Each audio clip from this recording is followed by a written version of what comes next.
Bonjour à tous, du coup je vais commencer le temps que les slides arrivent.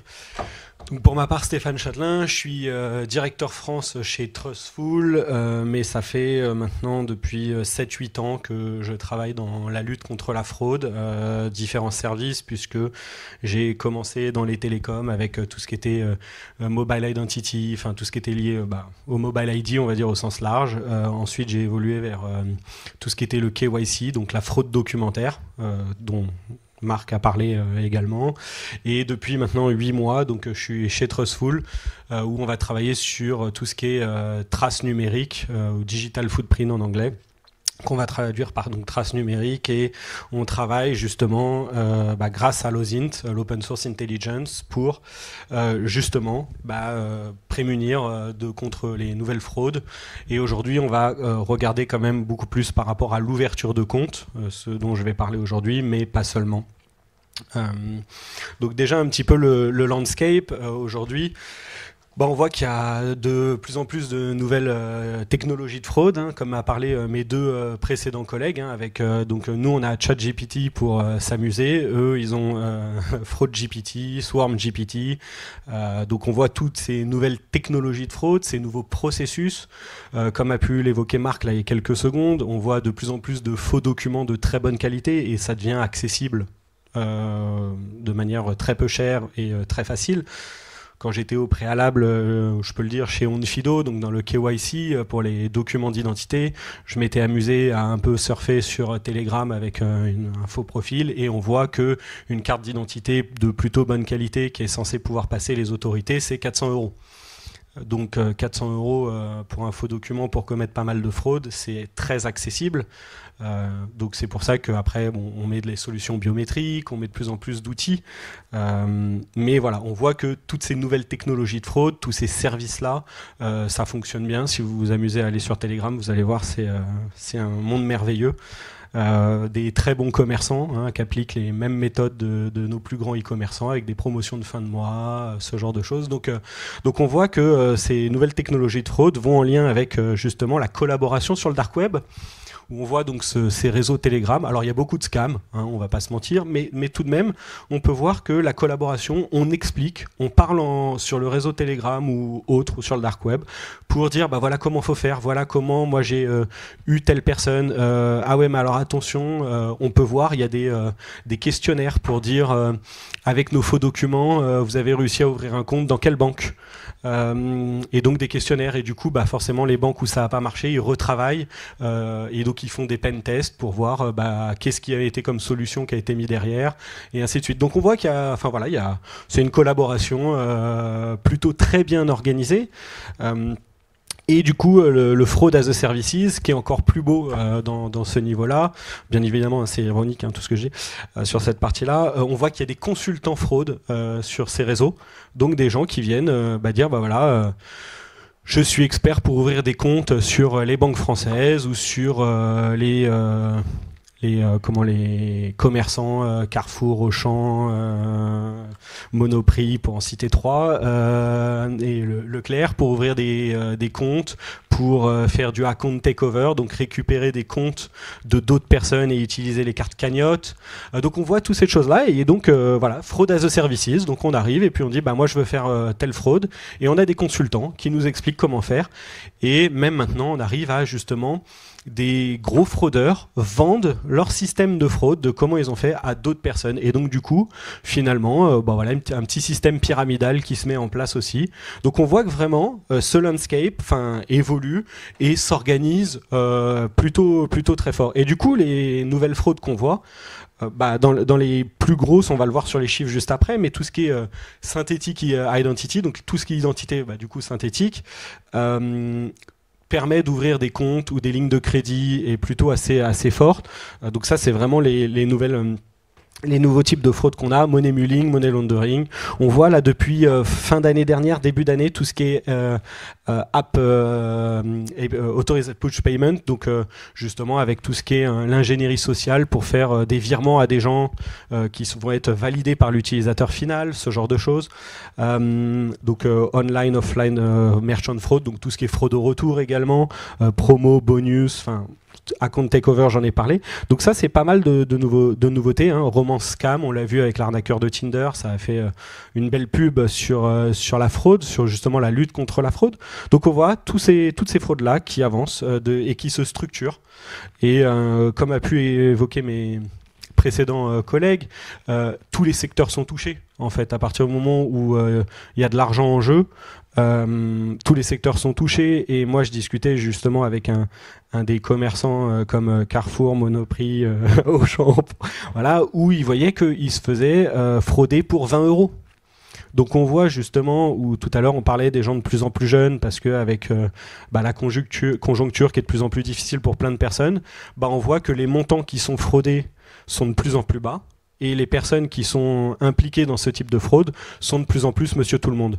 Il y a quelques années, on disait ouais, c'est souvent des jeunes de banlieue, blablabla, ce genre de choses. Aujourd'hui, on voit c'est monsieur tout le monde. Je discutais avec une plateforme de crypto française qui avait remonté effectivement à un réseau, et pour tout ce qui était partie biométrique, en fait, ils payaient des gens pour compléter donc la partie documentaire qui est vérifiée. Ils faisaient des faux documents et ils mettaient la photo d'une vraie personne qui était payée entre 500, 1000, 1500 euros pour faire la vérification biométrique. Et au départ, effectivement, c'était des petits jeunes, et aujourd'hui, c'est monsieur, madame, tout le monde, puisque si j'arrive... alors nous, on est un peu pas les bonnes personnes, puisqu'on est dans la cyber, donc on connaît un peu les risques associés. Et en vrai, le côté pénal d'une personne qui se fait un peu avoir comme ça risque pas grand-chose, ce qui est dommage. Mais donc on voit que effectivement ces fraudes-là sont de plus en plus importantes.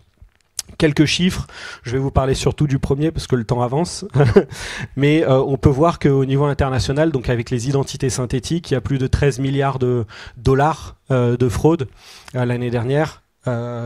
Faut savoir ce qui est intéressant sur ce chiffre, c'est qu'il est peut-être minoré à 3, 4, 5 fois, puisque en fait, quand je fais un crédit qui n'est pas payé après, c'est pas forcément toujours considéré comme une fraude. Donc ça, c'est ce qui a été reconnu comme fraude avérée. C'est juste un défaut de paiement, même si souvent c'est parfois de la fraude. Donc ce chiffre pourrait être 3 à 5 fois plus gros. Donc quand on parle de 13 milliards, ça commence déjà juste sur l'identité synthétique. On peut voir que l'année dernière, il y a eu une augmentation de 3000% dans les deepfakes. Donc on ne parle pas juste d'une petite croissance. 3000%, c'est quand même des chiffres qui sont assez énormes. Et donc on voit voilà, ces chiffres-là sont quand même assez marquants, où on voit qu'il y a de plus en plus de fraude grâce effectivement à l'émergence du digital et toutes ces choses-là. Parlons un peu d'OSINT, justement, parce que c'était un peu la partie aujourd'hui qu'on mentionnait. Qu'est-ce qu'on fait aujourd'hui avec l'OSINT? À quoi ça sert? Effectivement, c'est une donnée déjà qui est publique, c'est de l'open source, et ce qui aujourd'hui est de plus en plus facile à créer une fausse identité. Par contre, créer une trace numérique qui est viable sur une période assez longue et ainsi de suite va être de plus en plus compliqué, puisque le temps d'investissement aussi en termes de ROI, les fraudeurs sont paresseux aujourd'hui, et heureusement, mais créer une fausse identité avec une trace numérique assez longue dans le temps demande beaucoup d'argent, beaucoup de temps, et pour frauder des petites entreprises, enfin des entreprises qui ne seraient pas étatiques ou ce genre de choses, c'est trop d'investissement aujourd'hui. On le voit quand on veut frauder des entreprises étatiques, typiquement, on a vu qu'il y avait des noms de domaines pour les Jeux Olympiques parisiens qui ont été créés il y a 5 ans pour commettre des fraudes aujourd'hui. Donc, mais on est sur un statut qui est quand même beaucoup plus élevé, les Jeux Olympiques, que même une grande société de crédit française. Finalement, pas tant que ça. Ils ne sont pas tant affectés par ce type de fraude. Et donc, on va voir effectivement quelques signaux de risque qu'on va pouvoir voir effectivement. On peut, par exemple, si on parle du premier phone number, le numéro de téléphone est enregistré sur des opérateurs virtuels. Et nous, ça c'est un signal qui nous permet. On voit qu'effectivement il y a 3 fois plus de chances que derrière ce soit une personne frauduleuse. Si on parle du deuxième, effectivement le téléphone n'a jamais été porté d'un opérateur vers un autre.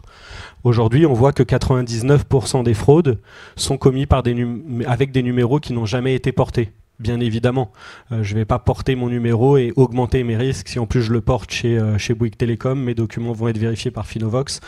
Du coup, je vais me faire avoir. Mais non, voilà. Donc du coup, on va pouvoir, avec l'ensemble des informations qu'on va aller chercher sur le web, les réseaux, enfin en open source, on va pouvoir analyser la trace numérique de l'utilisateur et détecter plusieurs exemples. Je ne vais pas tous les citer, mais vous voyez qu'effectivement, on va créer des règles comme ça qui peuvent être intéressantes pour créer justement, et on va avoir des patterns de fraude où effectivement... comme je peux dire, le numéro n'a jamais été porté. En plus, c'est un opérateur virtuel et il est connecté à aucune app de messagerie. Et en plus, on voit que l'adresse IP est sur un VPN. Bon, a priori, est-ce que vraiment je veux cet utilisateur chez moi? Ça me paraît pas très légitime comme utilisateur. Du coup, à l'inverse, on va voir les signaux de trust. Je vais reprendre effectivement le même exemple. Le numéro a été porté d'un opérateur vers un opérateur. À partir d'une fois, on voit que la fraude est diminuée de 90%. Donc ça va être d'autres types de fraude, mais effectivement, ça va être moins une fraude à l'identité. Donc juste par exemple, cette information est ultra intéressante. On va voir que le numéro est associé par exemple à un service en ligne type PayPal, et donc on va voir que le numéro est connecté donc à un compte PayPal. On va pouvoir récupérer en open source l'email qui va être associé. Alors il va être haché, bien évidemment, mais du coup l'email partiel qu'on va avoir va nous permettre de pouvoir faire de la concordance d'informations. Et on va le faire dans l'autre sens également, avec d'autres services en ligne, Booking, où on va partir d'un compte email pour avoir un numéro de téléphone qui va être haché également. Et on va y créer de la cohérence d'informations avec l'ensemble des attributs qui pourraient être donnés à l'utilisateur. De l'utilisateur, pardon. Hop là. Alors souvent on nous demande, oui d'accord, alors c'est bien, prêcher pour votre paroisse, vous dites que potentiellement Trustful est les meilleurs, ce qui est vrai, mais bon, pourquoi? Ce qui est important, c'est si vous voulez mettre des solutions d'OSINT en place, il y a quand même quelques éléments importants à respecter. Et donc du coup, le premier élément, c'est le nombre de données, le nombre de signaux, le nombre de data points, comme on peut appeler, que vous allez vérifier, ou du moins que l'entreprise va vérifier pour vous. Bien évidemment, plus il y a de données, plus il y a de signaux, plus la précision, on va dire, de l'information va être assez intéressante. Néanmoins, entre deux concurrents, s'il y en a un qui va avoir un accès à 50 médias et l'autre 55 médias, on va être transparent, ça ne change pas grand-chose. C'est plutôt la consistance de l'ensemble des données et est-ce qu'on va aller chercher des données opérateurs, des données médias, des données d'IP, des données de data breach. Donc voilà, on va vraiment ouvrir at scale et ça ne va pas être le nombre de services médias spécifiques. La vitesse, bien évidemment, comme l'avait dit Marc juste avant, on ne veut pas ralentir le parcours client. Alors par chance, il y a des sociétés, on est en quelques secondes pour avoir ce type d'informations. Donc ça, c'est vraiment important. La couverture globale, bien évidemment, on en a parlé. Typiquement, si on parle d'un BNP Paribas, n'est pas présent qu'en France, donc il faut pouvoir... adresser tout type de marché. Alors la chance avec l'OSINT, c'est qu'effectivement, une adresse IP avec à peu près pas mal de fournisseurs ou les data breach, c'est assez global. Est-ce qu'un utilisateur a Amazon, a priori qu'il soit en France, en Afrique, en Amérique ou en Asie, il a Amazon ou il l'a pas. Donc on peut assez voir donc c'est important d'avoir une couverture globale. Le contexte, donc effectivement la possibilité que la plateforme apprenne des patterns, puisse évoluer, qu'on puisse mettre nos propres règles en place. La méthode, check silencieux effectivement, parce que si c'est pas silencieux, à force les fraudeurs vont savoir. Donc ça c'est une vraie force, l'OSINT, c'est du back-end. Donc l'utilisateur final qui est légitime va pas avoir de friction supplémentaire sur son parcours. Par contre, le fraudeur va être bloqué. Donc pas d'implication UX, pas de friction et silencieux. Et RGPD, bien évidemment, être compliant. Donc ça paraît évident chez nous. Donc nous, comment on répond à cela? Et il me reste 1 minute, donc je vais accélérer, mais je suis là toute la journée. Donc on va nous partir de 5 attributs principaux, donc l'email, le numéro de téléphone, l'IP, le device, le browser. Et comme on peut voir sur la partie téléphone, on va... Le micro fatigue, non, ouais. On va aller regarder la portabilité du numéro, on va regarder si l'app est connectée à des applications, on va regarder si de ces applications on arrive à ressortir des photos. S'il y a plusieurs applications où on a des photos, on va faire du face matching pour donc on va aller checker l'ensemble de ces attributs du coup, où on va les scorer individuellement et on va scorer la concordance des informations et créer un score digital justement pour cette partie-là. Aujourd'hui, j'ai parlé majoritairement de l'account opening, puisque bien évidemment, plus on détecte tôt la fraude, moins on a des risques après. Mais aujourd'hui, on travaille aussi sur tout ce qui est behavior biométrique, les comportements. On va regarder, on travaille sur comment l'utilisateur, l'angle d'inclinaison de son smartphone dans les mains, puisque aujourd'hui, bien évidemment, c'est plutôt assez unique de comment on va tenir son téléphone et taper son PIN code. Pareil sur comment on va taper son mot de passe sur un clavier. Donc voilà, tous ces éléments-là. Et pareil, transaction de screening. Donc on travaille vraiment sur tout le parcours client, même si aujourd'hui on a utilisé Lozint juste pour la partie account opening. On travaille dans beaucoup d'industries. Voilà, je ne vais pas tout citer parce que je crois que je suis au bout du temps. Et me voilà. Et je suis là toute la journée.